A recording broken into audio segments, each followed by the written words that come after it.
L'éducation à l'environnement peut être une véritable acculturation. C'est de ça dont on va parler. L'histoire que je voudrais vous raconter maintenant se passe en Guyane française, à l'ouest, à proximité du Suriname, dans les villages Kalinia, Dawala, Yalimabo.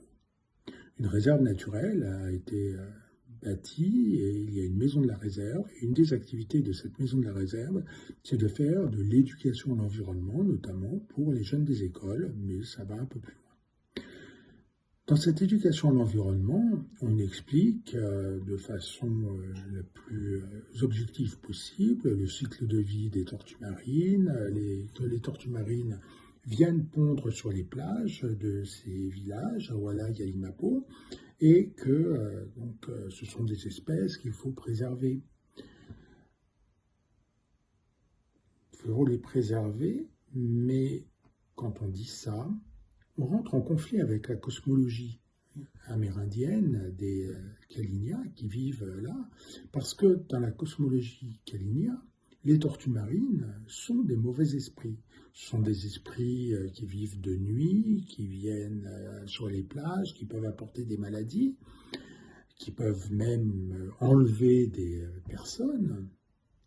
Et donc, quand on dit aux enfants qu'il faut protéger les tortues marines, est-ce qu'on se rend bien compte qu'on rentre en conflit avec cette cosmologie Kalinia? Et puis, ça va plus loin. Parce que quand on fait de l'éducation à l'environnement, les jeunes qui viennent, qui sont embauchés dans la réserve pour faire cette éducation à l'environnement, on dit qu'il y a des méchants braconniers. Or, les méchants braconniers, c'est qui? C'est les habitants des villages.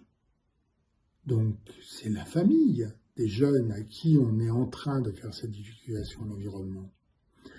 Donc, en fait, on fait une éducation à l'environnement expliquant aux jeunes enfants des écoles qu'il y a des méchants braconniers, c'est leur famille, qu'il y a des gentilles tortues qui viennent pondre, qu'il faut protéger, c'est des mauvais esprits. Et donc, cette éducation à l'environnement, est-ce qu'elle n'amène pas à une acculturation? C'est quelque chose qu'on doit garder à l'esprit.